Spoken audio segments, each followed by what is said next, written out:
Muy buenas tardes a todos, queridos amigos de la Asociación Cultural Alborea.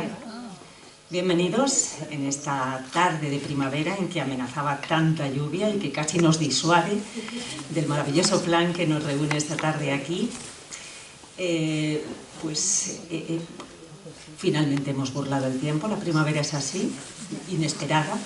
El tiempo es inesperado, pero lo que sí esperábamos, o a quien sí esperábamos con alegría, con satisfacción, con deseo de compartir con ella un rato extraordinario, es a nuestra ponente de hoy.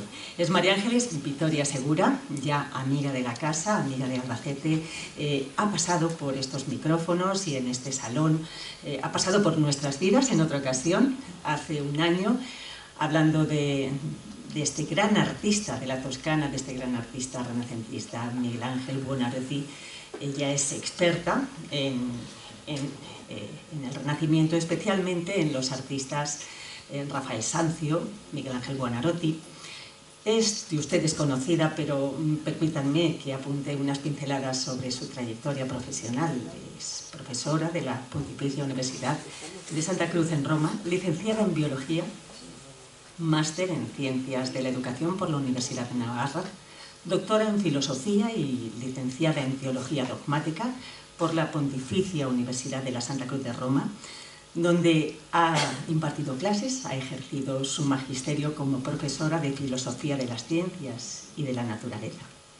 Como les decía, autora del libro Miguel Ángel, el pintor de la Sixtina. Es reconocida especialista en los frescos de la Capilla Sixtina y en las figuras, como he dicho, de Rafael y de Miguel Ángel.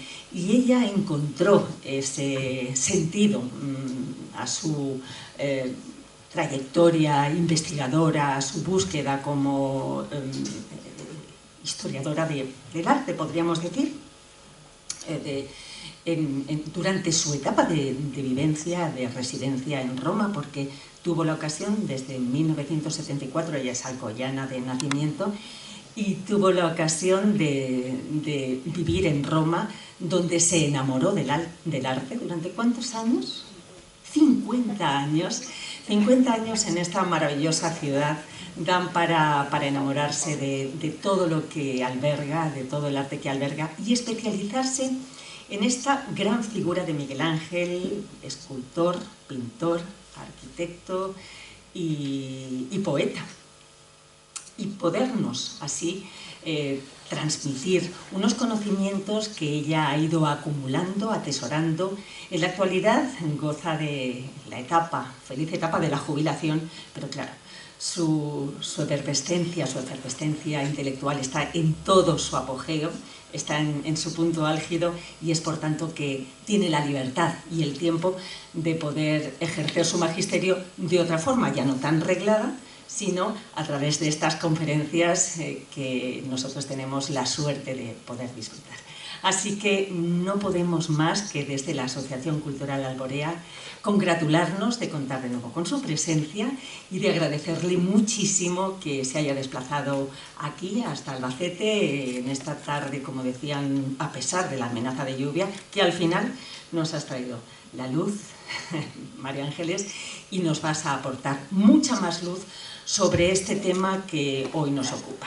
Ya en la conferencia anterior, la del año pasado, ella habló sobre la figura de Miguel Ángel de una manera más extensa o, digamos, más centrada en su figura, más que en su obra. En su figura o en su obra, a través de su figura, o viceversa, porque nos acercó al Miguel Ángel desmitificando, desmontando algunos tópicos o algunas ideas quizá montadas sobre bases no bien contrastadas. Ella, que lo ha estudiado, habló y nos acercó a Miguel Ángel, al autor que vivió casi 90 años, hace 460, a este pintor renacentista o a este artista, digamos. Así que hoy se va a centrar en parte de su obra. Bueno, ya sabemos que él es autor de joyas del arte como La Piedad, pero la Capilla Sixtina, la bóveda de la Capilla Sixtina, es quizá esa magistral obra donde se concentra tanto desde el punto de vista artístico, humanístico, filosófico, teológico, ¿verdad? Y este desgranaje es el que vamos a ir abordando junto a ella. Así que, sin más dilación, les dejo con su magisterio, con su palabra y con todo lo que tenemos que aprender. Gracias, muchísimas gracias y bienvenida.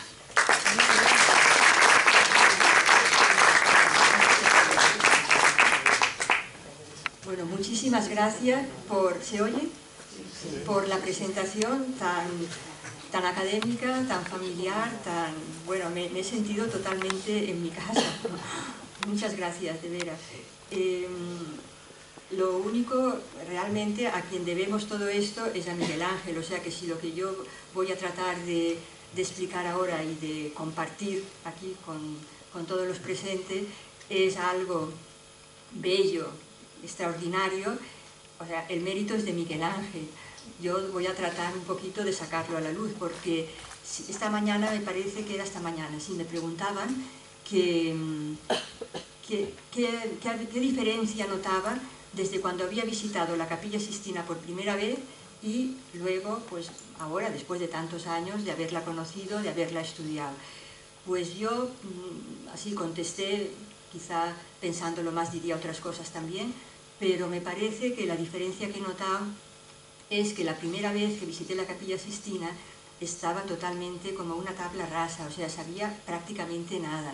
Miré, me quedé deslumbrada, pero no, si me preguntan qué es lo que te deslumbra, qué es lo que te atrae, no lo hubiera sabido decir, no lo sabía decir. En cambio ahora la diferencia es que durante todos estos años, poco a poco, cada vez más, he tratado de mirar la obra de Miguel Ángel con los ojos de Miguel Ángel. Y entonces, pues eso descubre cada vez que uno contempla, por ejemplo, los frescos de la Capilla Sixtina, o la Piedad, o lo que sea, pero los frescos de la Capilla Sixtina tienen mucho de teología, tienen mucho de arte y tienen mucho también de la vida misma de Miguel Ángel y de la historia de la época. O sea, mirando los frescos de la Capilla Sixtina, cada vez se aprenden más cosas. Y eso es lo que me ha pasado a mí y algo de eso es lo que voy a tratar de transmitir. Y bueno, la vez anterior, como ha dicho muy bien en la presentación, traté más de Miguel Ángel como persona, de su personalidad, ¿no? De la capacidad que tenía de amistad, aunque aparentemente, pues es verdad, o sea, trabajaba bastante él solo, porque no conseguía que los ayudantes llegaran a realizar lo que él veía y la obra que quería dejar, ¿no? En este sentido, bueno, luego explicaré esto. No se ha conseguido imitar a Miguel Ángel nunca, luego diré algo sobre esto y por qué no se ha conseguido imitar a Miguel Ángel. Muchos lo han intentado, pero no lo han podido imitar, porque Miguel Ángel tenía un talento extraordinario en muchos ámbitos, que diré ahora después, y eso pues nadie ha conseguido alcanzar esta meta, ¿no?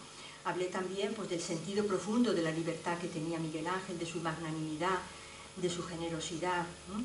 Y de su fe en Cristo, ¿no? De su profunda religiosidad. Y como uniendo todo esto, pues como Miguel Ángel, sobre todo, me parece que lo que está es que la seriedad con la que entendió y vivió su vocación, hasta el final de su larga vida, como acaba de decir, casi 90 años, y el arte fue la razón de su existencia. Bueno, entonces, voy a hablar de la Capilla Sixtina, pero sobre todo del juicio final. Me voy a centrar hoy más bien en el juicio final. Creo que la otra vez también el juicio, algunas cosas dijimos, pero mencioné sobre todo la bóveda. Y vamos a ver esto. Voy a poner sencillamente una imagen.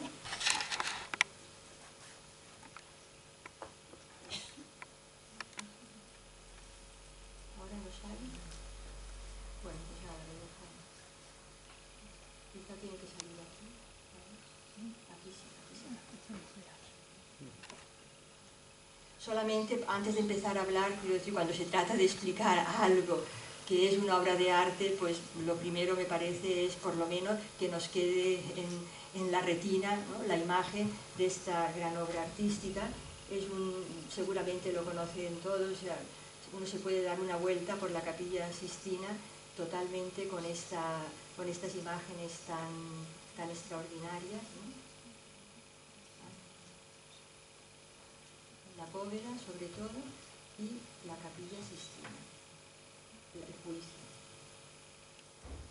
Que esto es lo que vamos a tratar de ver hoy.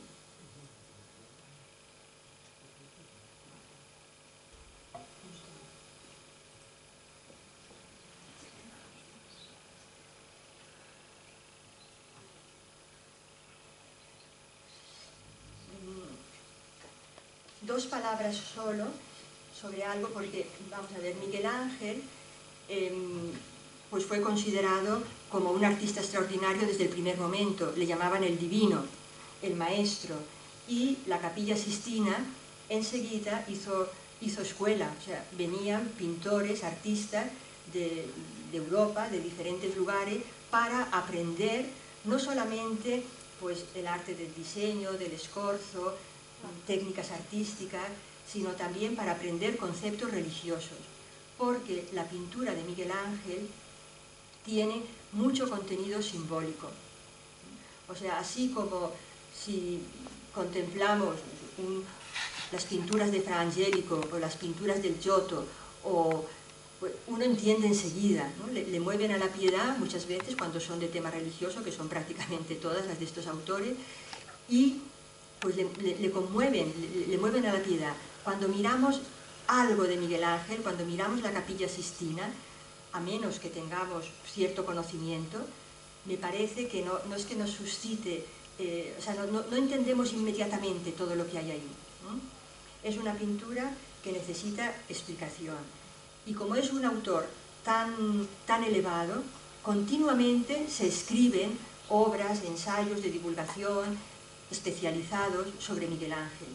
Y yo quería mencionar solo, para hacernos, lo digo porque quien quiera profundizar en Miguel Ángel, una primera cosa importante que debe hacer es seleccionar muy bien la bibliografía que lee, porque muchas de las obras repiten sin mayor confrontación con las fuentes.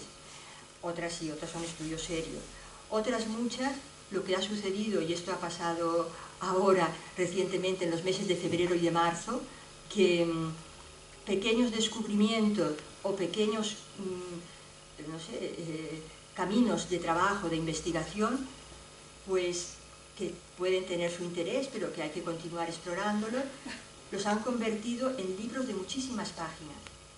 Y tampoco es esto. Por ejemplo, pongo este ejemplo, una estudiosa italiana, Valentina Salerno, que basándose en cómo Miguel Ángel en su casa en Roma, en Marcel de Corbi, tenía su estudio allí y conservaba, se hablaba, ¿no? Y habían referencias, muchos diseños, esculturas, obras, apuntes, etc., y que cuando murió y hicieron el elenco de lo que había allí en su casa, en su taller, prácticamente no había nada. Entonces esta estudiosa ha tratado de seguir la pista, y Vasari decía que había quemado las obras, que había quemado y había destruido todo lo que quedaba allí. Pero esto no le convenció mucho a esta investigadora y ella pensó más bien y trató de seguir la pista de que Miguel Ángel lo que hizo fue confiar esas obras, esos diseños suyos, a Volterra, ¿no?, amigo suyo, también pintor, y para que como tantos gentes coleccionistas, personas con dinero querían tener obras de Miguel Ángel, para que no se dispersara tanto su patrimonio. Se lo pasó a Volterra y de ahí pues, se ha ido transmitiendo a diferentes familias, autores, etc. Y ella individuó 20 obras posiblemente de Miguel Ángel, según ella. Y ha empezado a investigarlo, comenzando por las que se conservan en iglesias y museos, porque estas tienen una documentación más precisa, están más documentadas.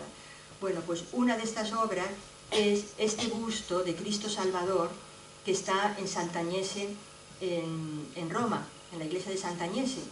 Y bueno, pues ella piensa, hasta el momento se consideraba obra de autor anónimo del siglo XVI. Ella piensa que esta obra es de Miguel Ángel, pero en realidad no lo ha terminado de documentar, no es concluyente, o sea, bueno, se nombró una comisión, esa comisión no se ha pronunciado todavía sobre esta obra. O sea, afirmar la identidad de una obra, la autoría de una obra, eso lleva muchísimo trabajo. Y además, en el caso de Miguel Ángel, aunque no hayan podido imitar, pero muchos trataron de imitarlo. O sea, se puede decir que tiene algo de Miguel Angelesco, muchas de las obras que conocemos, pero eso no quiere decir que sean de Miguel Ángel. Pues esto primero hizo mucho ruido, ahora está todo mucho más silenciado porque no parece por ahora, en cualquier caso tendrá que ser una investigación abierta que dure los años que tenga que durar. Luego, esto en cambio sí, esto también ha sido ahora, este año, que se han vendido en una subasta de la Christie's, este diseño hecho por Miguel Ángel del pie de la Sibila líbica, el pie derecho de la Sibila líbica, por más de 27 millones, una barbaridad, es un folio así pequeño con este diseño del pie, pero este sí que está verdaderamente comprobado que es así. Bien. Pues lo que voy a tratar de contar ahora en este tiempo que tenemos, lo presento para que así tengamos hecha la mente. Hablando del juicio, quería decir algo sobre el encargo, cómo se le hizo, qué significado tiene este fresco y en qué contexto histórico-cultural estaba. Diré brevemente, no me voy a entretener en estos aspectos porque quiero abundar más en otras cuestiones. También diré algo sobre la preparación de la pared y la atención que prestó Miguel Ángel a otros detalles, a otros pormenores, antes de empezar a trabajar en el juicio. Y luego, a continuación, la estructura y la descripción general de esta composición. Para después entrar en detalle, no es posible ver todo en el tiempo que disponemos, pero por lo menos quería centrarme en el cielo, no en la totalidad de las figuras que aparecen en el cielo, pero en lo más significativo, en el infierno y también en lo que quizá puede ser el purgatorio. Y al final, que a mí es la parte que me gusta más, porque es la parte a la que se llega pues después de haber estudiado, contemplado, gozado con las obras de Miguel Ángel. Y es algunas reflexiones sobre el juicio universal. Porque como decía antes, la pintura de Miguel Ángel no es intuitiva, es una pintura muy simbólica y con una carga religiosa, teológica muy profunda. Y entonces pues requiere pensarla, requiere reflexión para poderla captar con toda su riqueza.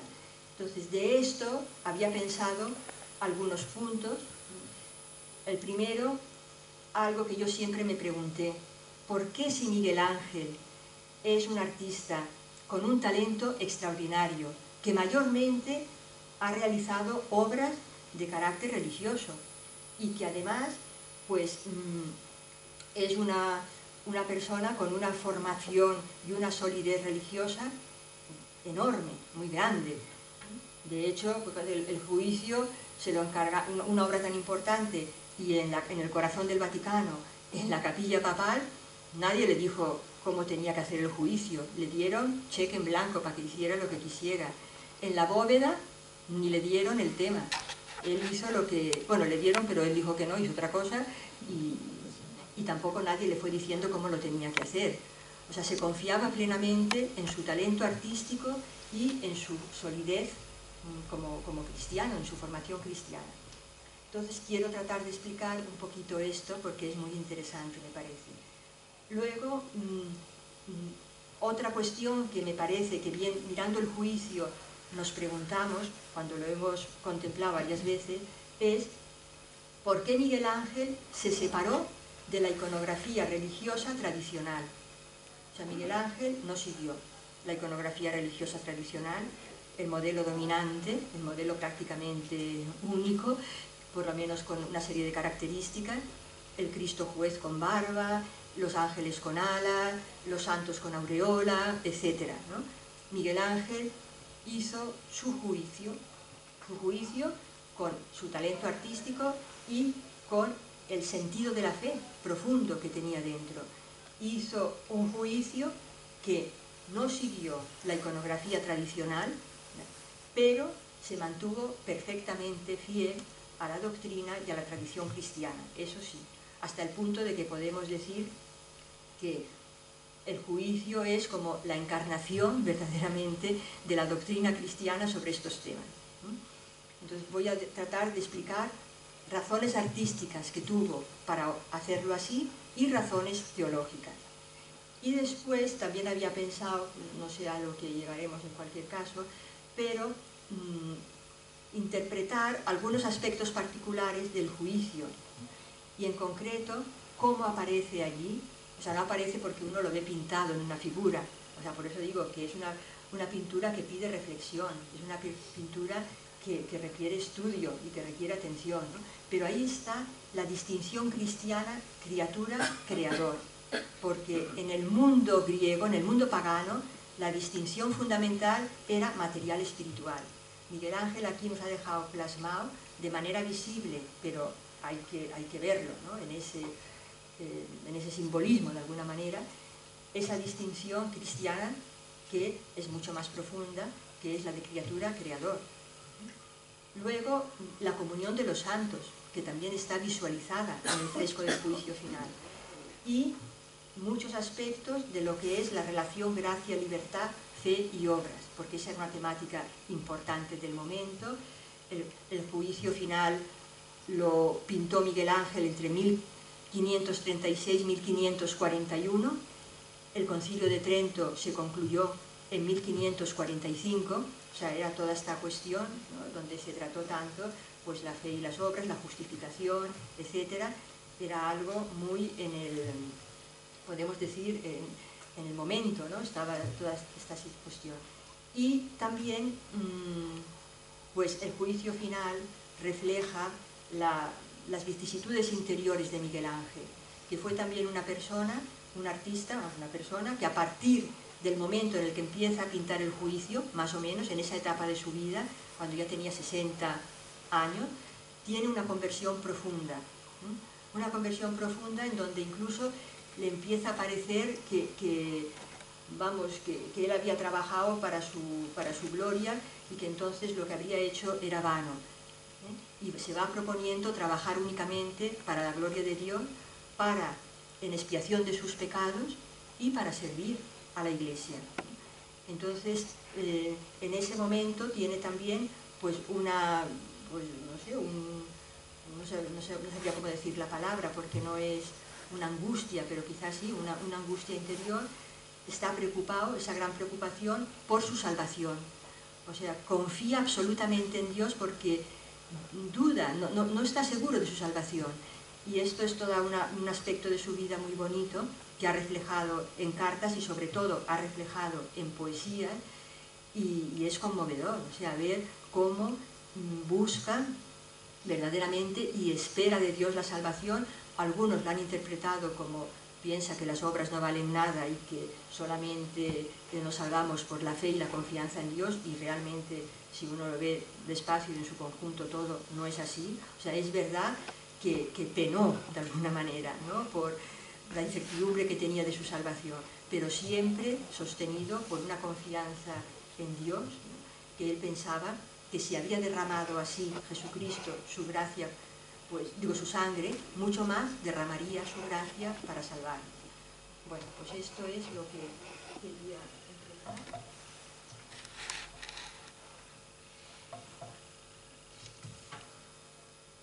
Vamos a ver.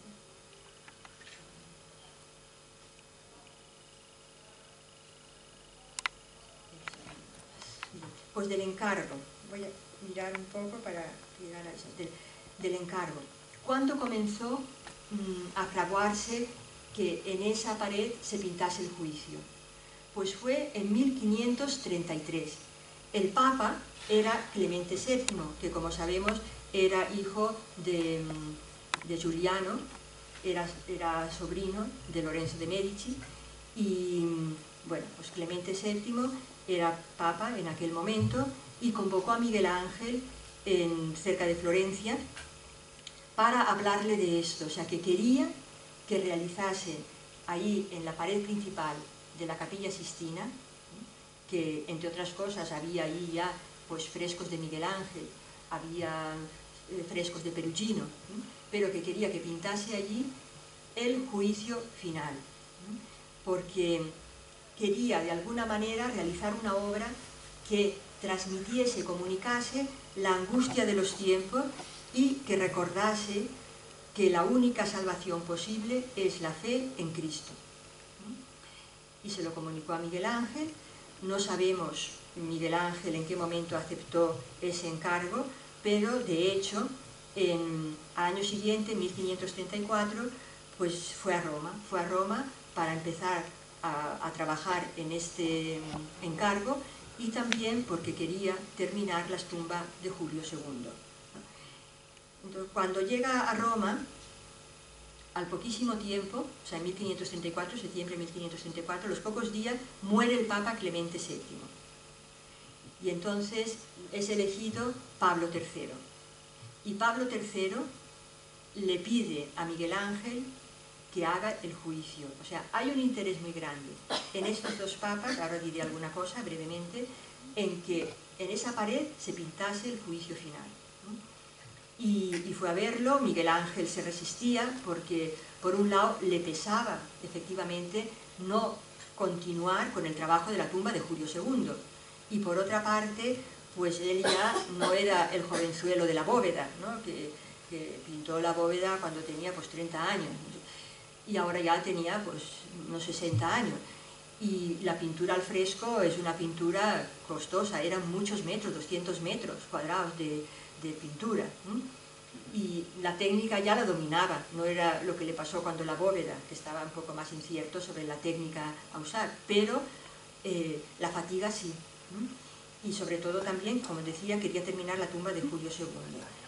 Entonces, al final, como hizo siempre Miguel Ángel, pues secundó lo que el Papa quería, y secundó lo que el Papa quería, pero también el Papa arregló las cosas para convencer a los herederos de Julio II de que la cuestión de momento se frenaba. No entro ahora en todos los detalles, que esto es también buena parte de la vida y de la historia de Miguel Ángel, pero Miguel Ángel aceptó. Entonces, claro, la situación del momento, quienes han estudiado historia lo conocen más. Yo voy a mencionar solamente algunos datos que muestran, o sea, por qué se quería hacer esa representación en el Vaticano. O sea, por un lado, Clemente VII, el Papa, había vivido el saqueo de Roma en 1527, que esto fue algo absolutamente bárbaro y tremendo. O sea, las tropas de Carlos V, sobre todo los campesinos, llamémosle así, etcétera, alemanes, entraron en Roma y sembraron el pánico por todas partes, asaltaron conventos, o sea, fue una humillación para Roma que yo creo que todavía la recuerdan. O sea, se habla muchas veces del saqueo de Roma de 1527 cuando estás ahí con la gente, fue una cosa tremenda. Entonces, en esto, Clemente VII de alguna manera se sentía un poquito como culpable, pensaba que algo se debía a él, porque lo entendió un poco como una cierta revancha por parte de Carlos V, primero de España, V de Alemania, porque él le había, de alguna manera, en las alianzas que hacía, no había sido fiel. Primero le había pedido que se aliara con él para luchar contra Francia, luego porque le interesaba más a la casa de los Médicis, etcétera, bueno, pues que luchase contra el rey de Francia, no había sido fiel a sus alianzas, y entonces Carlos V, pues de alguna manera tomó esa revancha. Bueno, pues eso fue tremendo. El Papa terminó encarcelado en el Castel Sant'Angelo. No sigo contando más detalles de la historia para no quitar espacio a Miguel Ángel al juicio, pero eso también Miguel Ángel lo vivió y participó de todo este, digamos, sufrimiento en el momento en el que pintaba el juicio. Y bien, luego era un momento de difusión, sobre todo ya con Pablo III, del luteranismo. O sea, la Iglesia estaba viviendo una tribulación importante. El Concilio de Trento pues, se convocó también para afirmar la doctrina cristiana en toda una serie de puntos, muchos de ellos relacionados con los que estaban cuestionados por el luteranismo. Y Pablo III pues, también había vivido el saqueo de Roma, no como papa, pero lo había vivido. Acababa de ser el cisma anglicano, se había separado de la Iglesia en Inglaterra. Bueno, era un momento verdaderamente difícil para la Iglesia. Entonces querían una pintura que interpelase a todos. A las personas de la curia para hacerles reflexionar sobre el estilo de vida que llevaban y ponerles delante de lo que es el destino final del hombre y la justicia de Dios, también su misericordia, pero la justicia de Dios. Y también para ayudar a reflexionar de alguna manera a los protestantes, a los luteranos, ¿no? Bien. Entonces Miguel Ángel pues comenzó a trabajar en el juicio y también ahí pues de alguna manera reflejó su turbación interior. La cosa curiosa es que aunque reflejó su tribulación interior, no, ¿cómo explicaría esto? El juicio, como veremos ahora, está todo bajo el signo de la esperanza. O sea, no hizo una cosa, pues como en la época de la Contrarreforma, con una intención pastoral buena, pues se acentuaba más pues el pecado, la gravedad del pecado, para infundir un poquito pues, de temor y mover al arrepentimiento. Miguel Ángel lo que hizo en el juicio final, aunque aparentemente alguno lo ha leído de otra manera, cuando se ve más o menos superficialmente, me parece, se puede tener esa impresión, pero en realidad, ahora lo iré señalando, el juicio está totalmente signado por la esperanza, y tampoco aparece ahí, como algunos han dicho, la melancolía y la angustia interior de Miguel Ángel. O sea, esto está... quienes lo querían sostener señalando zonas oscuras, zonas un poco marcadas por el negro, y lo asignaban a su melancolía interior, a su quizá depresión, ¿no?, ante el sufrimiento y la angustia que tenía. Cuando han hecho la limpieza en el siglo XX, la del juicio fue, o sea, bueno, los frescos de Miguel Ángel, tanto la bóveda como el juicio, fueron de 1980 a 1994. Entonces, cuando se hizo esa limpieza, se vio que esos argumentos que habían dado señalando zonas concretas del juicio eran pura suciedad. O sea, no era una cosa intentada por Miguel Ángel, era porquería, suciedad, no era otra cosa, ¿no? O sea, que después de todo esto, pues la vida de Miguel Ángel ha tenido que verdaderamente reinterpretarse mucho, ¿no? Bien, esto...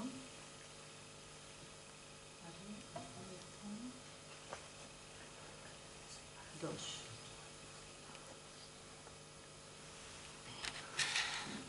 Voy solamente a señalar, si luego nos da tiempo, lo contaré mejor, pero quiero señalar algún detalle de cómo preparó la pared antes de...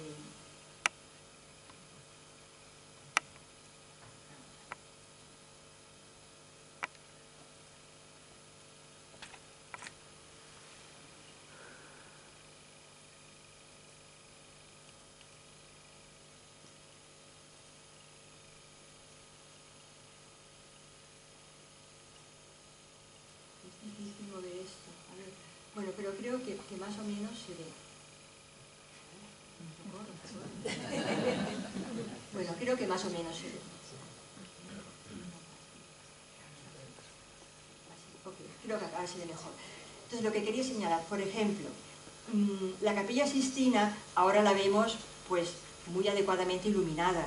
Es más, tiene una iluminación de gala que yo la he visto 2 veces con esa iluminación y es algo verdaderamente extraordinario.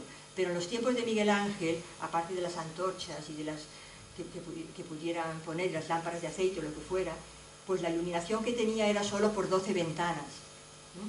6 a la izquierda y 6 a la derecha. Y estas ventanas pues iluminaban sobre todo la parte alta, porque es muy alto, ¿no? O sea, tiene bastante altura la pared del juicio. Y entonces, en la medida en que se va descendiendo, creo que aquí se llega a apreciar, no sé si mucho, pero algo sí se aprecia, pues va disminuyendo la luz, o sea, queda la zona cada vez más oscura, ¿no? En la medida en que descendemos por la pared del juicio. Y eso, que era un inconveniente, ¿no? Porque, o sea, para que se viera la pintura bien iluminada, pues Miguel Ángel lo aprovechó de manera extraordinaria, porque ¿qué hizo? Pues lo que hizo fue situar el corazón de su pintura, fundamentalmente Cristo Juez y la Santísima Virgen con la primera corona de los que están en el cielo, a la altura de las ventanas, de manera que recibían la mayor luminosidad. En cambio, en la medida en que vamos descendiendo, aquí está la resurrección de la carne, se ve, esto sí, la resurrección de la carne, los que van ascendiendo al cielo, y luego aquí está ya el infierno, y esto también es el infierno. Estas son las partes más oscuras. Y como cuando se miran esas zonas del fresco, pues uno se queda un poco a disgusto porque tiene que hacer más esfuerzo para poderlo ver, está menos iluminado. Entonces, espontáneamente tiende a levantar la vista hacia arriba, que eso es lo que quería conseguir Miguel Ángel también, que se mirase a Cristo, ¿no? Se tiende a mirar hacia Cristo.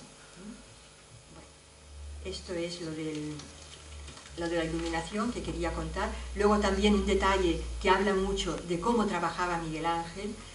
O sea, hacía un trabajo extraordinariamente bien hecho, ¿no?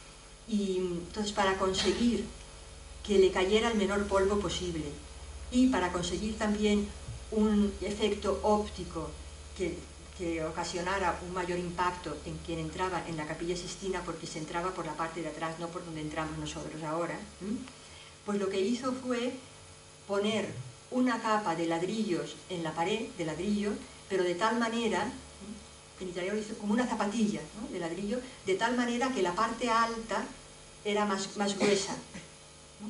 Y la pared del juicio no es está perfectamente vertical, sino que está un poquito inclinada hacia adelante, porque esta parte de aquí está tiene más espacio entre la pared propiamente dicha y donde está la pintura. Entonces, con eso conseguía un mayor impacto, que la pintura diera, o sea, que fuera más impactante, y también, sobre todo, que el polvo no le cayera mucho menos, ¿no? Pues que evitara el polvo. Y después, pues hay muchas técnicas de Miguel Ángel que se ven aquí al estudiar el juicio, y también la bóveda, que es el cangiante. En la bóveda es más claro todavía, porque en la bóveda Miguel Ángel está más cercano al estilo florentino, al modo florentino de pintar. En el juicio se acerca más a los colores y a los modos de la pintura veneciana. Pero el cangiante es algo que Miguel Ángel usa para la iluminación y la sombra, suele destacarla poniendo juntos colores contrastantes. Y también ese cangiante hace que las figuras da la impresión de que tienen un mayor volumen. Y eso es importante cuando hay que verlas a una distancia considerable. Voy a poner solo esto para que se vea más lo que quiero decir. ¿Veis cómo acerca los colores contrastantes para conseguir la luminosidad y la sombra? Más que gris, negro, blanco, bueno, blanco sí, pero usa estos colores. Aquí la sibila délfica lo mismo. Aquí también se ve en esta luneta, ¿no?, como aquí también, y en Jacob. Y es más, consigue lo que se ha llamado efecto fotográfico. O sea que para poderlo apreciar, la diapositiva tiene que ser mejor de la que yo tengo aquí ahora.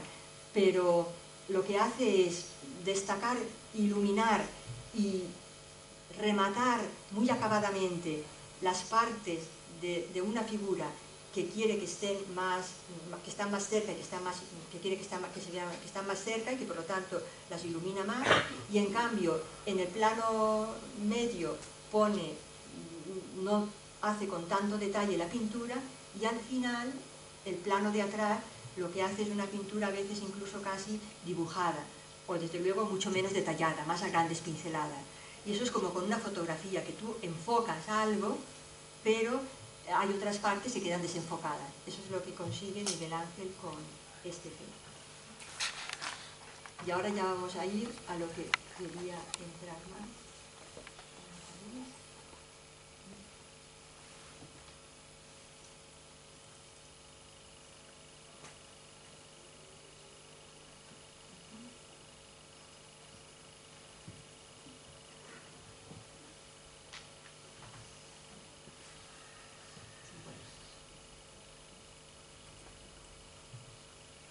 Fijaos, cuando he estado en Roma, pude tener una conversación con Antonio Forcellino, que es el que ha restaurado, entre otras muchas cosas, el Moisés de Miguel Ángel. Y yo le pregunté que de la Capilla Sixtina, qué es lo que más le había llamado la atención, lo que más le admiraba, lo que más le había conmovido. Y entonces me dijo, pues mira, sin dudar en absoluto, es el gesto de Cristo juez. Fijaos, aquí está representado el juicio final, el centro es Cristo con la Virgen a su lado, después está una doble corona de personas que se han salvado, de los santos, una más cercana a Cristo y a la Santísima Virgen, que está cerrada en la parte de abajo por San Lorenzo y por San Bartolomé, y otra que es una segunda corona que rodea a Cristo y a María, también de santos, que está rematada por los ángeles de la parte superior que transportan los instrumentos de la pasión. Entonces, bueno, pues ese gesto, perdón, aquí está la resurrección de los muertos, van subiendo al cielo los que van al cielo, aquí están los ángeles que convocan al juicio final, aquí luego diré algo sobre el purgatorio, que me parece a mí que es el purgatorio, y aquí están ya los que descienden al infierno, y aquí están los que se van al infierno, y esto es el infierno propiamente dicho. Entonces, lo que más impresiona de aquí, verdaderamente, es el gesto de Cristo juez, como en un único gesto ha conseguido aunar toda la composición. O sea, con el brazo levantado, el derecho y el izquierdo en horizontal, crea un torbellino que hace, con su fuerza podemos decir, ascender a los que resucitan al cielo, y aquí, a la parte izquierda, no es que está empujando a los que van al infierno, porque una cosa que llama la atención de Miguel Ángel es cómo los condenados son todavía más expresivos que los santos. O sea, en los condenados se nota perfectamente, porque Miguel Ángel es el maestro del gesto. Ahora diré una cosa que quería haber dicho antes que se me ha despistado. Entonces se nota perfectamente que van al infierno porque han elegido libremente esa vida. O sea, no es que Cristo los ha empujado al infierno, no. O sea, son conscientes de que van ahí con su elección libre, o sea, porque libremente han elegido ese camino. Bueno, entonces es solamente con un personaje y un gesto Miguel Ángel consigue dar esta unidad a toda una composición de bastantes dimensiones y de una manera imponente, porque además ese torbellino que genera y que pone en movimiento a los 400 personajes que están aquí en esta pintura mural, pues no solamente a las personas, sino también a la atmósfera. O sea, la atmósfera, la misma atmósfera, el cielo, etcétera, se pone en movimiento con el gesto de Cristo juez. Bueno, y luego también Miguel Ángel, porque fijaos, él ha roto con todo lo que vemos, por ejemplo, en las paredes laterales del juicio de la Capilla Sixtina. En las paredes laterales, ahí hay muchos intentos de autores del Renacimiento de conseguir una perspectiva pues, con edificios, con ruinas, con... Aquí Miguel Ángel, vamos, él ha pintado cuerpos, él consigue todo con la gestualidad del cuerpo, con los escorzos, y los escorzos en movimiento. Entonces, pues aquí, no sé si se ve aquí ahora, quizá luego tengo otra diapositiva que se ve mal. O sea que Miguel Ángel lo que ha hecho aquí totalmente es una poética del cuerpo. Es verdad que están los escorzos, que desde el punto de vista artístico, etcétera, el conocimiento de anatomía que tenía, todo lo que queramos, pero sobre todo está para expresar el sentimiento interior. Fijaos que Miguel Ángel, y eso es uno de los motivos por los que no se le ha podido imitar, él conocía perfectamente la anatomía humana, la relación del músculo con el hueso, con el tendón. Había hecho 4 años secciones en el Hospital del Santo Espíritu en Florencia. Conocía, entonces, ese conocimiento de la anatomía, aparte también de los estudios de proyección que hizo, etcétera, le dieron un dominio de la anatomía del cuerpo humano que fue capaz de plegarla hasta el extremo. O sea, si uno ve los desnudos de la bóveda, tienen unas musculaturas y unas proporciones que no son normales. La noche en las tumbas mediceas tiene un torso que es casi 2 veces mayor que el normal. O sea, ha plegado la anatomía del cuerpo humano hasta el extremo, de manera que si hubiera hecho un pelín más, aquello ya hubiera resultado una cosa deforme, una cosa quizá incluso burlesca. Es lo mismo que decían cuando le veían esculpir la Piedad. Cuando le veían esculpir la Piedad, se abalanzaba con tal fuerza, ¿no?, con el martillo y con el cincel para hacer saltar el mármol, que decía, es que si hubiera hecho un poquito más de fuerza, es que no hubiera salido esto. Si hubiera sido un poquito menos, o sea, tenía una precisión total. Entonces Miguel Ángel esto lo que hace es llevar al límite la posibilidad de expresión del cuerpo humano con el conocimiento que tenía de la anatomía y de las posiciones del cuerpo y de los gestos, para expresar a través de eso, para que se vea, no exageradamente, pero sí mucho más fuertemente, el sentimiento que quería expresar, el aspecto de la interioridad que quería expresar. Eso es lo que... O sea, Miguel Ángel es pues todo un pintor, más que de anatomía, yo diría, pues anatomía psicológica, no sé cómo explicarlo. O sea, ha usado el cuerpo humano con el conocimiento que tenía para expresar con gran fuerza toda esa interioridad humana. Bien. Luego también pienso, y esto es interesante, no sé si lo habéis apreciado, seguramente esto lo conocéis, que si mirando la pared del juicio, Miguel Ángel ha usado la misma estratagema, podríamos decir, que usó en la bóveda. ¿Qué es? Pues considerar que no existe pared. O sea, si os fijáis aquí, Miguel Ángel es como si hubiese abatido la pared. O sea, aquí está la capilla y es como si esa pared la hubiese abatido y la escena del juicio aconteciese en el exterior. No sé si os dais cuenta. En la bóveda ha hecho lo mismo. O sea, la bóveda son arcos abiertos en donde las escenas de la creación tienen lugar a cielo libre, fuera de la capilla. Aquí lo mismo. O sea, la escena acontece en el exterior de la Capilla Sixtina, porque ha batido ese muro. Quiero ver si lo consigo ver aquí más claramente. Vamos a ver.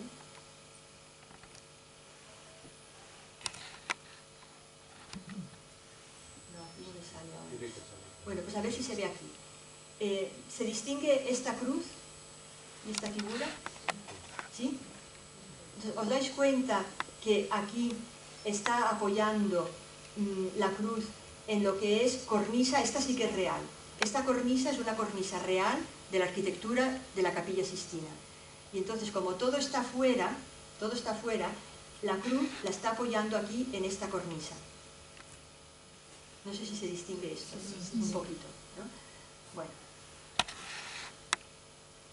Entonces, fijaos, este es un fresco de la Catedral Antigua de Salamanca, que a mí me impresiona porque, claro, un poco es semejante la posición de Cristo juez, pero nada que ver, la fuerza que tiene el juicio sistino, o sea, es otra cosa. Y desde luego Miguel Ángel es todo movimiento, todo dinamismo su juicio. Y esto pues recoge, aunque hay un poco más de movimiento, pero recoge la estaticidad que era mucho más habitual en los juicios incluso contemporáneos suyos, de Fra Angelico, de Giotto, eran todo como filas, ¿no? Como ejércitos casi, con muy poco movimiento. También os digo, os fijéis aquí en la Virgen, porque ahora llamaré la atención, ¿veis? La Virgen está separada de Cristo también por algunos ángeles. Al otro lado está, esto era muy común hacerlo así, y San Juan Bautista, están como intercediendo, ¿no? En el juicio. En cambio, ahora veremos Miguel Ángel cómo lo hace. Bueno, pues Miguel Ángel, ahora voy a ir a la parte que refleja el cielo. Primero, Cristo juez y la Santísima Virgen. Fijaos que para Cristo juez, que normalmente lo pintaban con barbas, Miguel Ángel ha elegido como modelo el Apolo del Belvedere, el ideal clásico de belleza. Y también se ha inspirado en el Apolo del Belvedere para el Adán de la creación. Y eso es también una manera de subrayar cómo el hombre ha sido creado a imagen y semejanza de Dios. Y además, pues ha querido poner, cuando le criticaban que había pintado a Cristo juez sin barba, etc., pues él decía que la barba no le daba más majestad a Jesucristo, que él le había dado la máxima majestad posible, haciéndolo semejante a lo que es el ideal clásico de belleza, el Apolo del Belvedere, que además en realidad el Apolo del Belvedere es figura de la belleza infinita que es Dios, ¿no? Bueno, aquí se ve Adán y Cristo juez. Un poco más de detalle. Una cosa interesante, Colalucci, que fue el que hizo la limpieza de los frescos de Miguel Ángel en la Sistina en el siglo XX, pues había dos cosas que le llamaban la atención mucho y que aprovechó cuando estaba ahí cara a cara, totalmente enfrente, haciendo la limpieza de estas dos figuras, para ver cómo Miguel Ángel conseguía esa profundidad de mirada tanto en Adán como en Cristo juez. Entonces, cuando Cristo juez, si os fijáis, está hecho solo con 3 pinceladas, prácticamente, el ojo. Y esto es una cosa, digamos, que requiere mucho arte, porque en los retratos se juega todo en la mirada. O sea, buena parte, la mirada cambia totalmente el retrato.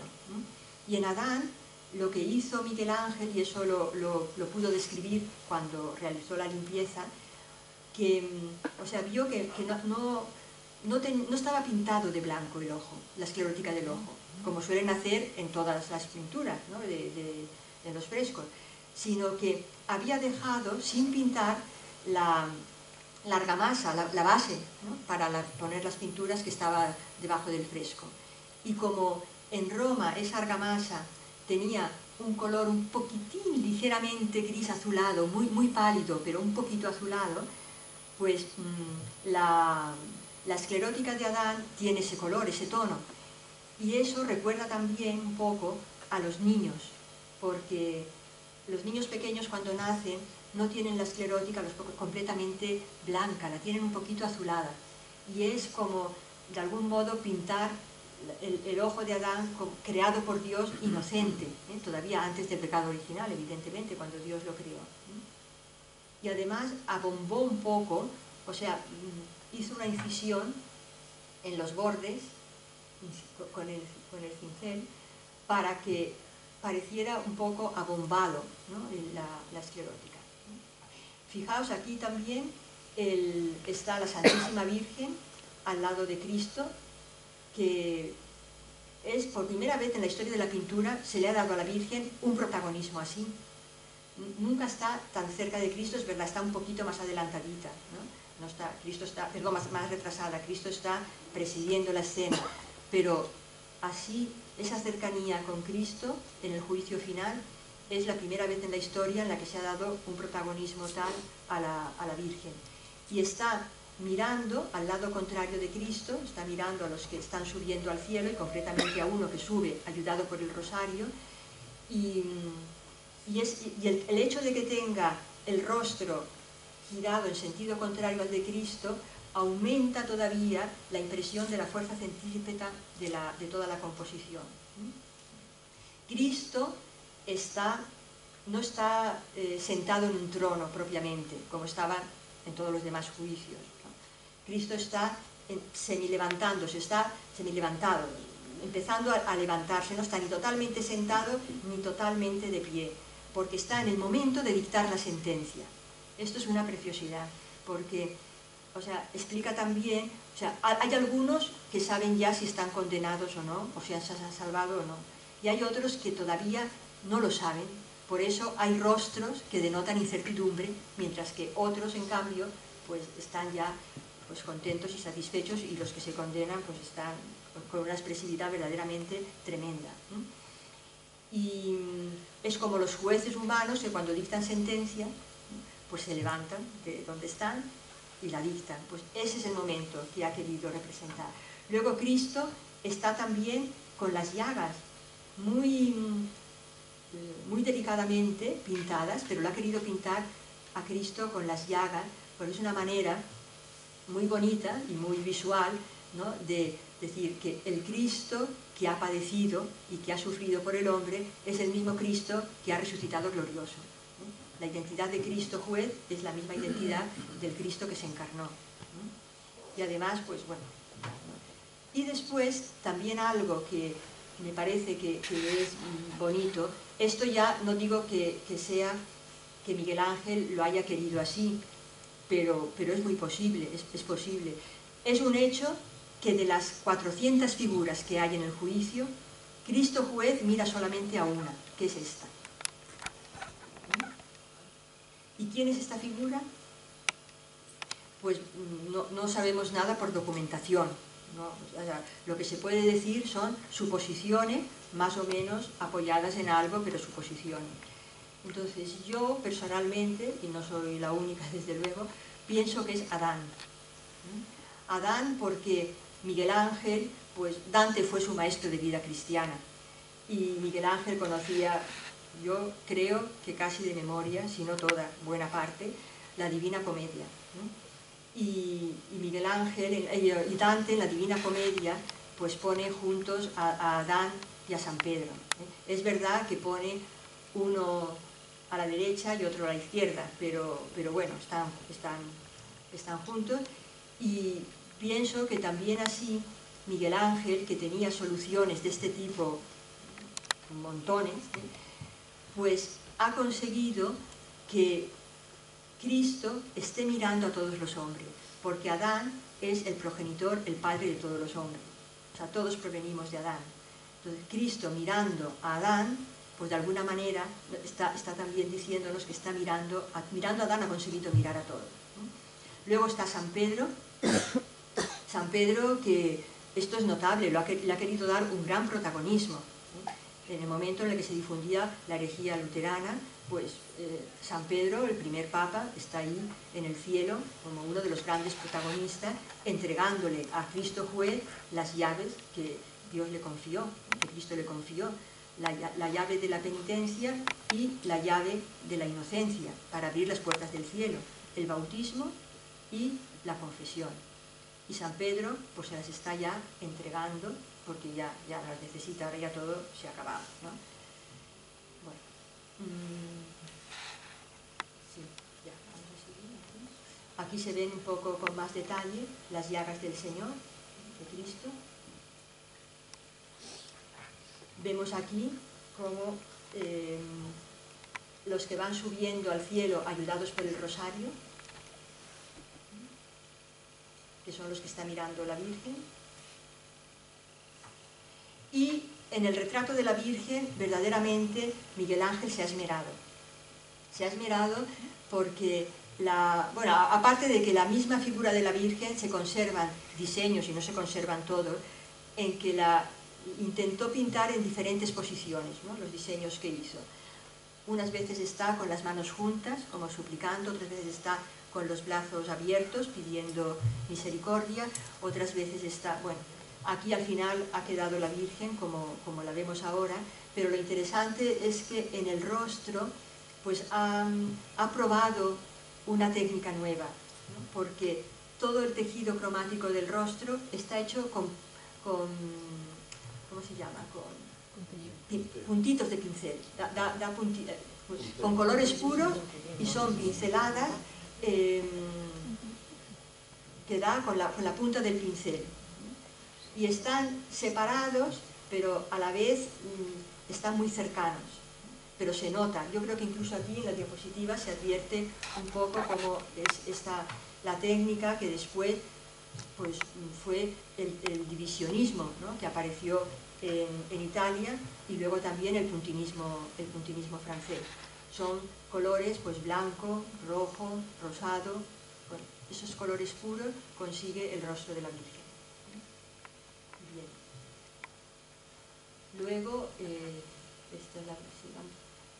esta es la primera corona que hemos visto algún personaje. Vamos a venir ahora a la segunda corona, que es esta que queda un poquito más separada de Cristo Juez, donde veremos a San Sebastián, San Blas y Santa Catalina, Simón Cananeo, Dimas el buen ladrón y el Cirineo. Bueno, este es San Pedro, más detallado. Aquí está San Bartolomé, perdón, es el último que me quedaba, sí. San Bartolomé, que es el retrato del Aretino. Si da tiempo, contaré luego algo del Aretino y por qué está aquí. Y Miguel Ángel, sobre todo, ha pintado en la piel de San Bartolomé, porque su martirio consistió en morir desollado vivo, le arrancaron la piel, su retrato. Pues no entro en más detalles, pero en realidad es del siglo XX que hemos sabido que esto es el retrato de Miguel Ángel.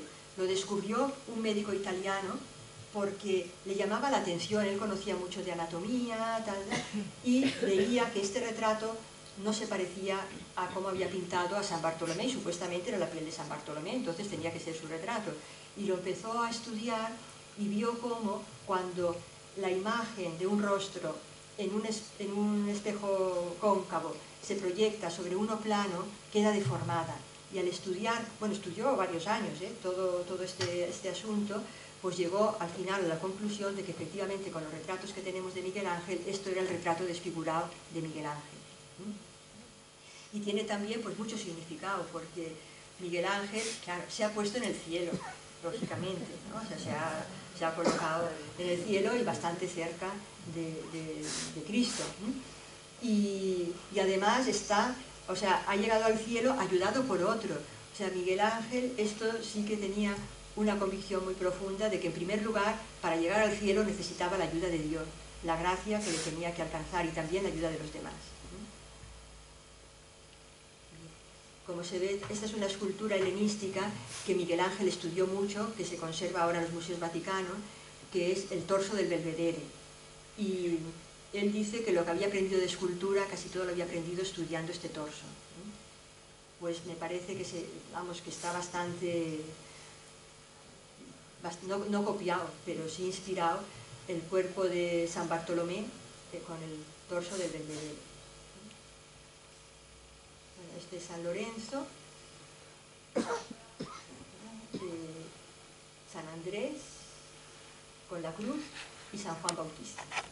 Hay otros muchos personajes que hay gente que le ha encantado pues inventar un poco a quién pueden corresponder, que han hecho unas teorías de colores y de muchas cosas, pero en el fondo convencen poco, porque hay algunos muy claros por los símbolos que llevan, con los que los martirizaron, etcétera. En la biografía de Condivi aparece también quiénes son algunos de estos personajes, pero de los otros se pueden hacer suposiciones, pero no.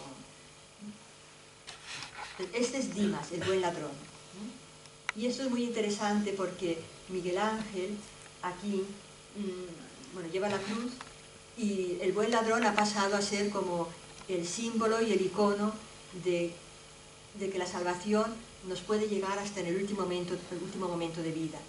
O sea, el buen ladrón pues entró en el paraíso porque se arrepintió en el último momento al lado de Jesús, cuando estaban en la cruz, ¿no? Y esto Miguel Ángel también ha recogido mucho de Dante, porque Dante, en la Divina Comedia, se hace mucho eco de lo que es la misericordia de Dios y cuenta muchas historias que hacen elocuente, ¿no?, esa misericordia. Por ejemplo, una es la del buen conde de Montefeltro, que estaba a punto de morir, había tenido su vida, no entro ahora en los detalles, y en el último momento le sale una lágrima de arrepentimiento y dice María, invoca a la Virgen María.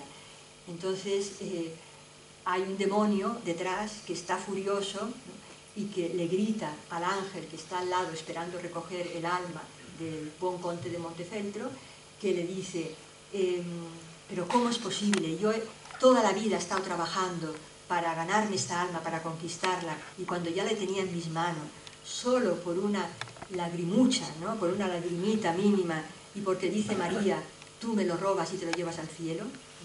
O sea, incluso con el término italiano, la palabra que usa para decir lagrimita, ¿no?, lagrimeta, o sea, quiere como disminuir la fuerza del perdón, como diciendo, qué tontería es esto del perdón, ¿no?, y por esto lo he perdido después de yo haberlo trabajado toda la vida. Pues un poco Miguel Ángel esto también lo tenía muy dentro, ¿no?, porque conocía muy bien la Divina Comedia, y aquí pues está Dimas, que es el icono verdaderamente de cómo la misericordia de Dios puede llegar hasta el último momento.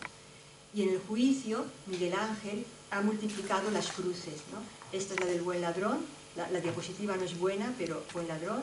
Aquí está la de San Andrés, aquí está la cruz del Señor, que la llevan los ángeles, y esta es la del Cirineo, que veremos ahora. Bueno, antes están aquí Santa Catalina y San Blas, no voy a decir, no, San Sebastián está aquí, que fijaos, San Sebastián tiene las flechas, pero qué cosa curiosa, no sé por qué lo habrá hecho así, pero parece más que es el arquero, ¿eh? Tiene los brazos un poco en posición como de ser el que tira las flechas, o sea, como que diciendo de alguna manera, quizá, no sé si Miguel Ángel habrá pensado eso, yo cuando lo vi me vino a la cabeza, o sea, yo me entrego a la muerte porque quiero, o sea, no me matáis vosotros, soy yo que me entrego a esa voluntad de Dios que en este momento quiere esto. Tiene las flechas, pero la posición es más la del arquero. Sería aquí, muy bien, este San Blas. Y luego el Cirineo, que es también una preciosidad, la cruz de Cristo. Llaman la atención la cara de embeleso, de este embelesado, este anciano que mira la cruz, y esta mujer que besa la cruz. Bueno, pues esto ahora es cuando el año pasado Sara Penco escribió un libro, digo que está bien, lo documenta muy bien, pero es un libro que merecería, no sé, 15, 20 páginas, un artículo, pero ha hecho un libro gordo, porque claro, habla de Miguel Ángel y vamos, todo el mundo quiere contribuir a la causa, ¿no? Y pues en este libro documenta que esta es la Madalena que escuchó también el arrepentimiento del buen ladrón, el perdón del Señor, que fue la que, bueno, pues anunció, la primera que anunció a Cristo resucitado, etcétera. Pues también Miguel Ángel ha llenado de alguna manera su fresco del juicio, pues de estos personajes que hablan tan elocuentemente pues de la misericordia del Señor con el hombre pecador. Aquí está el Cirineo, que un poquito se le parece, a lo mejor esto ya es imaginación, pero me parece que un poquito sí que se le parece a Cristo Juez también. Estuvo tan cerca de la cruz del Señor, ¿no? Y aquí vemos, yo pienso que también hay un parecido entre el Apolo del Belvedere, Cristo Juez y el Cirineo. Y luego en el cielo, que no sé si tengo ahora una diapositiva, a ver, no la tengo. Bueno, en el cielo, en la parte alta, está lo que se llama el cielo de las mujeres, porque está prácticamente, todas son mujeres, a lo mejor hay un hombre o dos, luego hay mujeres también por otras partes, pero hay una zona donde están todas mujeres. Y entre esas mujeres están aquí dos que muchos, tampoco Miguel Ángel esto lo ha dicho expresamente, pero está Judith, y la Sibila cumana, que esto tiene también un sentido de mostrar, como lo tienen en la bóveda la Sibila, la universalidad de la salvación, porque también a través de la Sibila pues Dios cuidó a los hombres ayudando a que se mantuviese con sus oráculos el sentido de adoración al verdadero Dios. Y alguna de ellas, en concreto la Sibila cumana, tiene un oráculo en el que anunciaba ya en los tiempos de Augusto, tiempos muy cercanos en los que nacería un niño de una virgen que traería pues una gran paz a todos los pueblos. Y eso pues pasó al cristianismo también y se consideraba pues como alusivo al nacimiento del Mesías.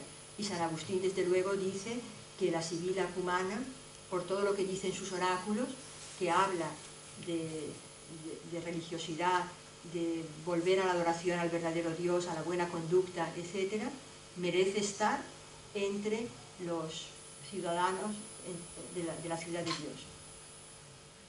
Y esta es Judith. Esto es un detalle de una pechina de la Capilla Sistina, donde se representa esa escena de Judith y Holofernes, Judith que mata a Holofernes, al general asirio, y que es expresión también de esos episodios en los que Miguel Ángel ha querido reflejar la grandeza, el poder, el brazo poderoso de Dios, ¿no? Junto con otras escenas que hay de la vida cotidiana, porque la salvación y la historia de la salvación está hecha de momentos poderosos donde Dios ha mostrado su mano fuerte y de momentos también pues de vida cotidiana, de trabajo normal, de vida familiar normal, y todo eso lo refleja Miguel Ángel de una manera muy bonita en la bóveda. Pues este es este. Bueno, pues ya, y ahora vamos a ver lo último. Bueno, dejo el purgatorio porque quería por lo menos llegar a esta parte sobre las reflexiones que anuncié antes. Entonces, algo que me he preguntado siempre es ¿por qué Miguel Ángel, como decía al principio, no despierta así de manera inmediata piedad? O sea, no conmueven. Es verdad que no sé, que a lo mejor las vírgenes de Miguel Ángel pues sí que facilitan hablar con Dios sin caer en la beatería. Me parece que tampoco sin distracciones mundanas.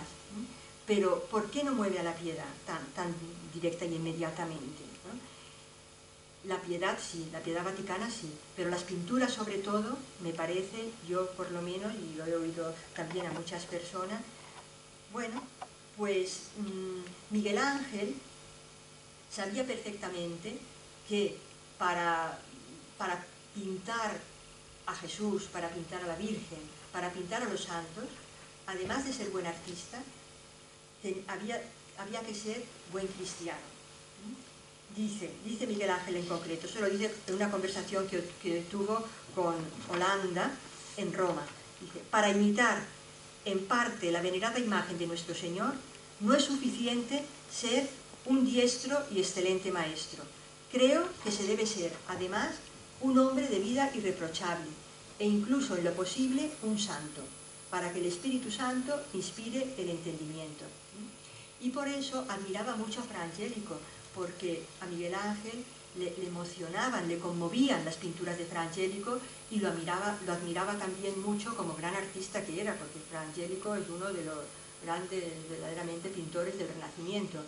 Y decía de Fra Angelico, decía Miguel Ángel, este hombre bueno pinta con el corazón, también es capaz de dar, con la ayuda del pincel, una expresión exterior de su piedad y de su devoción interior, cosa que yo nunca lograré, pues no siento en mi corazón una inclinación tan buena. Bueno, por otro lado, tenemos lo que han comentado Juan Pablo II y Pablo VI y otras muchas personas, pero bueno, en concreto, quizás más conocido por nosotras los comentarios de Juan Pablo II y de Pablo VI. O sea, Juan Pablo II pues decía que ahí en la Capilla Sistina la fe, sobre todo por los frescos de Miguel Ángel, nos habla desde todos los ángulos, desde todas las partes. Dice, y el juicio universal suscita en nosotros el deseo vivo de profesar nuestra fe en Dios. Pablo VI decía que los colores y las formas de los frescos de Miguel Ángel en la Capilla Sixtina tenían una fuerza todavía mayor para hablar de Dios y de la fe cristiana que los conceptos humanos, porque movían a reflexionar y a meditar las verdades que están contenidas, ¿no?, en esos colores y en esas formas. Entonces, yo, un poco a la conclusión a la que he llegado, es que la pintura de Miguel Ángel, para llevar, porque yo, por ejemplo, mirando el juicio, pues he aprendido mucho de lo que es el cristocentrismo, o sea que la vida cristiana tiene que ser profundamente cristocéntrica. Miguel Ángel te expresa ahí porque es teología visual de alguna manera, o sea, los artistas son un don de Dios, en el fondo, que tenemos que agradecer, porque cuando han representado aspectos de la vida cristiana y de la doctrina cristiana, nos han mostrado cosas que quizá de otra manera no hubiéramos llegado a penetrar y a conocer en ese aspecto. Entonces yo entiendo que la pintura de Miguel Ángel, o sea, mueve a reflexionar, te interpela, te invita a reflexionar, a penetrar en ella, porque hay mucho simbolismo, como decía, porque hay mucha teología detrás. Y una vez que has penetrado en eso, es cuando te lleva a trascender y sobre todo te lleva a la piedad. O sea, lo hace no de manera directa, como lo puede hacer Fra Angelico, pero lo hace indirectamente a través de un contenido teológico muy potente. Eso es lo que yo he visto en Miguel Ángel. Y luego, la otra cuestión, o sea, ¿por qué se separó Miguel Ángel de la iconografía tradicional? Ya he dicho antes cómo, o sea, el juicio final de Miguel Ángel no tiene mucho que ver, así de visu, con los juicios de los pintores contemporáneos y de los anteriores a él, porque seguían un modelo más o menos uniforme. Algunos preciosos, el de Fra Angelico es muy bonito, pero vamos, o sea... Entonces, ¿por qué lo hizo así?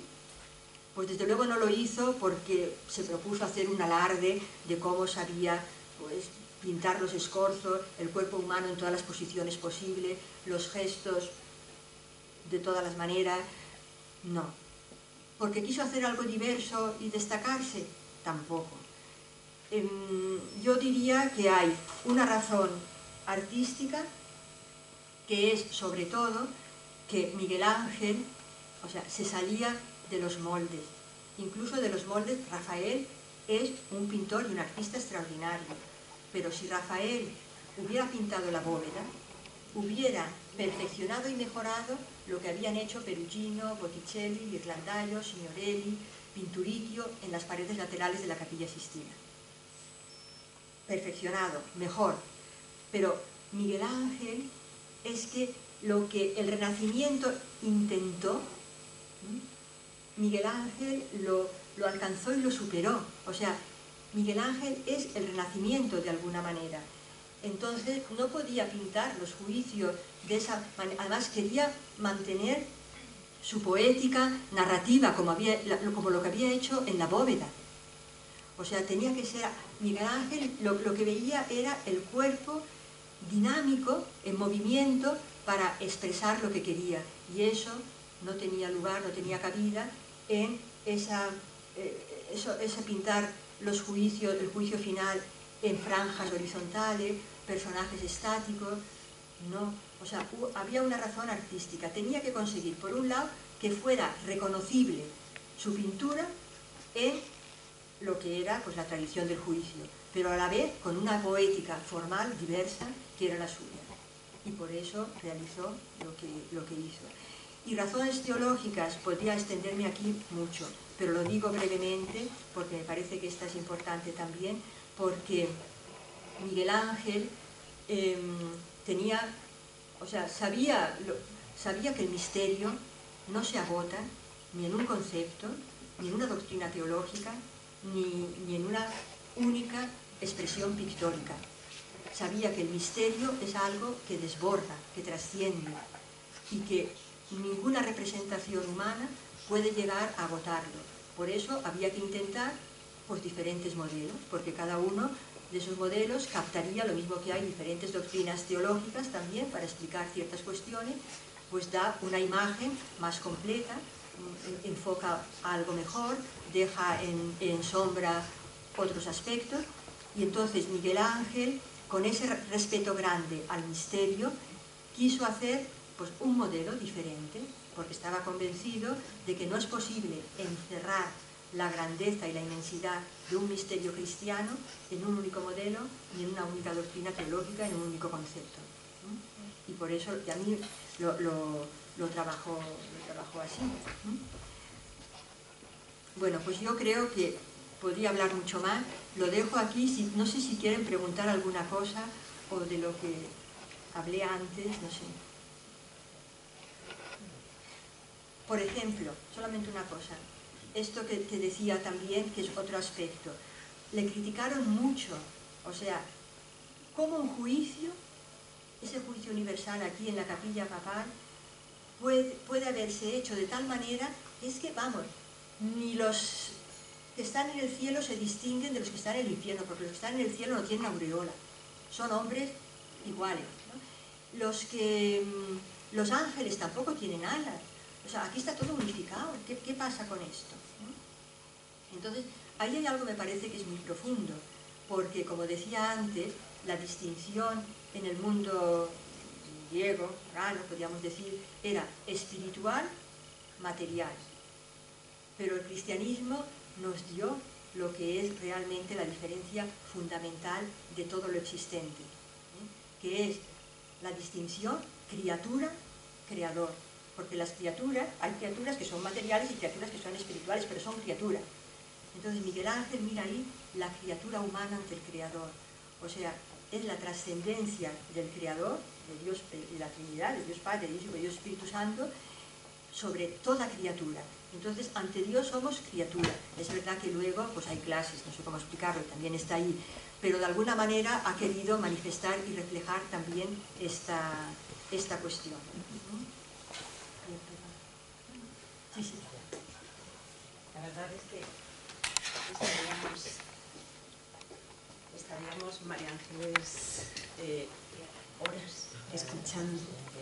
horas escuchando y pues, tanto contenido y tantos conocimientos y esa elocuencia, sobre todo esa pasión que por el tema tiene nuestra conferenciante de hoy. Pero María Ángeles, desafortunadamente tenemos el tiempo muy limitado para la sala. Es la razón en la que tenemos que poner punto y final a la tarde, al regalo que nos hace hoy María Ángeles Vitoria, acercándonos a esa maravilla, a esa joya que tenemos del arte, ese paseo que nos has dado, María Ángeles, por ese lugar maravilloso que yo no sé, es verdad, se invita a la reflexión o no. Ha habido voces autorizadas que han dicho que no tanto, a la reflexión teológica. Nuestra ponente de hoy piensa que sí, que las pinturas del juicio, la pintura del juicio final, del juicio universal de Miguel Ángel, invita a la reflexión, ¿verdad? Nos hace pensar y nos acerca a Dios y al mundo cristiano, al mundo espiritual y a la historia de las ideas teológicas, etcétera, pero lo que sí nos causa, es cierto, es una gran admiración, una estupefacción al entrar ahí. Yo no sé cuántas horas, María Ángeles, se ha pasado observando cómo ha llegado a ese vasto conocimiento que tiene sobre la obra sobre la bóveda y sobre el juicio final de Miguel Ángel. Supongo que ha tenido el privilegio de estar ahí mucho tiempo, a lo largo de estos 50 años. Me ha gustado más, lo que he podido he ido. Sí, ¿verdad? Sí. Bueno, no sé si hay alguna pregunta concreta que podamos.